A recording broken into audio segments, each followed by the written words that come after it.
June ಮಾಸ ಭವಿಷ್ಯ ರಾಶಿಫಲ ಮೇಷಾದಿ ದ್ವಾದಶ ರಾಶಿಗಳ ಸಾಲನ್ನು ನೋಡ್ತಾ ಹೋಗೋಣ. ಆದಿಗೆ ಮೇಷರಾಶಿ, ಚತುರ್ಥದಲ್ಲಿ ಗುರು, ಬಹಳ ವಿಶೇಷವಾಗಿರ್ತಕ್ಕಂತಹ ಯೋಗ. ವ್ಯಯದಲ್ಲಿರ್ತಕ್ಕಂಥ ಶನಿಯ ಜನ್ಮ ಶನಿಯ ದೋಷವೂ ಕೂಡ ಈ ವರ್ಷ ನಿಮಗೆ 50%ಗಿಂತ ಜಾಸ್ತಿ ಕಡಿಮೆ ಆಗ್ತದೆ. ನಾನಾ ಬಗೆಯ ಚಿಂತೆ, ವ್ಯಥೆ, ಗತವನ್ನು ನೆನೆದು ದುಃಖಿಸ್ತಕ್ಕಂಥದ್ದು, ವ್ಯವಹಾರದಲ್ಲಿ ಒಂದಷ್ಟು ಲಾಸ್ ಆಗ್ತಕ್ಕಂಥದ್ದು, ಅಥವಾ ಅನಾರೋಗ್ಯದಿಂದ ಹೆಚ್ಚು ಪೀಡನೆ ಆಗ್ತಕ್ಕಂಥದ್ದು, ನರದೋಷಗಳು, ಬೆನ್ನು ನೋವು ಮತ್ತು ಕೀಲು ನೋವುಗಳು, ಈ ರೀತಿಯ ದೋಷಗಳೆಲ್ಲ ಮೇಷರಾಶಿಗೆ ಅಥವಾ ಜನ್ಮಕ್ಕೆ ಶನಿ ಬಂದಾಗ ಮನುಷ್ಯನಿಗೆ ಈ ರೀತಿಯ ದೋಷಗಳು ಬರಲಿಕ್ಕೆ ಸಾಧ್ಯ ಉಂಟು ಅತ್ಯಧಿಕವಾಗಿ. ಆ ದೋಷವು ಈಗ ಅರ್ಧಕ್ಕಿಂತ ಹೆಚ್ಚು ಈ ಜೂನ್ ತಿಂಗಳಿಂದ ಕಡಿಮೆ ಆಗ್ತದೆ. ವ್ಯಾವಹಾರಿಕವಾಗಿ ಇರ್ತಕ್ಕಂಥ ಮುಗ್ಗಟ್ಟು ಸ್ವಲ್ಪ ಪರಿಹಾರ ಆಗ್ತದೆ. ಆಶ್ಚರ್ಯ ಅನ್ನುವ ರೀತಿಯಲ್ಲಿ ಅನೇಕರಿಗೆ ಬಡ್ತಿ ಸಿಗ್ತಕ್ಕಂಥದ್ದು, ಅಧಿಕವಾಗಿರ್ತಕ್ಕಂಥ ಧನಲಾಭ ಬರ್ತಕ್ಕಂಥದ್ದು, ವಿದ್ಯಾ ವಿಷಯದಲ್ಲಿ ಪ್ರಗತಿ ಆಗ್ತಕ್ಕಂಥದ್ದು, ಭೂಮಿಯ ವಿಷಯದಲ್ಲಿ ಇರ್ತಕ್ಕಂತಹ ವ್ಯಾಜ್ಯಗಳು ಸಮಸ್ಯೆಗಳು ಏನಿರ್ತದೆ, ಕೋರ್ಟು ಕಚೇರಿ, ಇದೆಲ್ಲ ಸ್ವಲ್ಪ ಪರಿಹಾರದತ್ತ ಹೋಗ್ತಕ್ಕಂಥದ್ದು.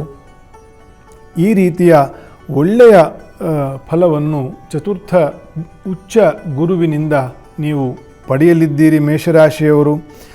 ಈ ತಿಂಗಳಲ್ಲಿ ಕುಜ, ಶುಕ್ರ, ಬುಧ ಇವರೆಲ್ಲ ಅನುಕೂಲ ರಾಶಿಯಲ್ಲಿದ್ದಾರೆ ಸ್ವಕ್ಷೇತ್ರದಲ್ಲಿ. ಕೇತು ಮತ್ತು ರಾಹುಗಳು ನಿಮಗೆ ಅನುಕೂಲಕರವಾಗಿರ್ತಕ್ಕಂಥ ರಾಶಿಯಲ್ಲಿ ಇರ್ತಾರೆ ಸೆಪ್ಟೆಂಬರ್ವರೆಗೂ. ಆಮೇಲೆ ಕೇತು ಕರ್ಕ ರಾಶಿಯಲ್ಲಿ ಗುರುವನ್ನು ಬೆರೆತು ಒಂದು ರೀತಿಯಲ್ಲಿ ಬೇರೆ ರೀತಿಯ ಒಂದು ಸಾಮರ್ಥ್ಯದ ಯೋಗ ಬರ್ತದೆ. ರಾಹು ಮಕರ ರಾಶಿಗೆ ಒಂದು ದಶಮ ಕೇಂದ್ರದಲ್ಲಿ ಇರ್ತಕ್ಕಂಥದ್ದು ಫಲವನ್ನು ಪಡಿತೀರಿ ಈ ವರ್ಷ ಮೇಷರಾಶಿಯವರು. ಗುರುಗಳ ದರ್ಶನ, ನಮಸ್ಕಾರಗಳು, ಗುರುವಿನ ಉಪದೇಶದ ಒಂದು ಪ್ರಯತ್ನವನ್ನು ಕೂಡ ಆಗಾಗ ಮಾಡ್ತಾ ಇರಬೇಕು. ಮೇಷರಾಶಿಯವರು ಮಾತ್ರ ಅಲ್ಲ, ಈ ತಿಂಗಳೆಲ್ಲ ಎಲ್ಲರಿಗೂ ಕೂಡ ಗುರುವಿನ ವಿಷಯದಲ್ಲೇ ಹೇಳಬೇಕು.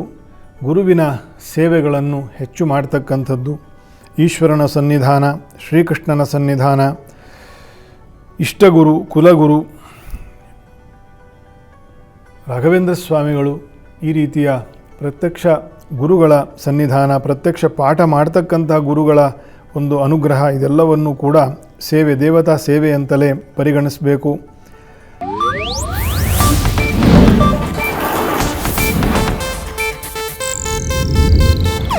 ಇದು ಏಷ್ಯಾನೆಟ್ ನ್ಯೂಸ್ ನೆಟ್ವರ್ಕ್ ಪ್ರಸ್ತುತಿ.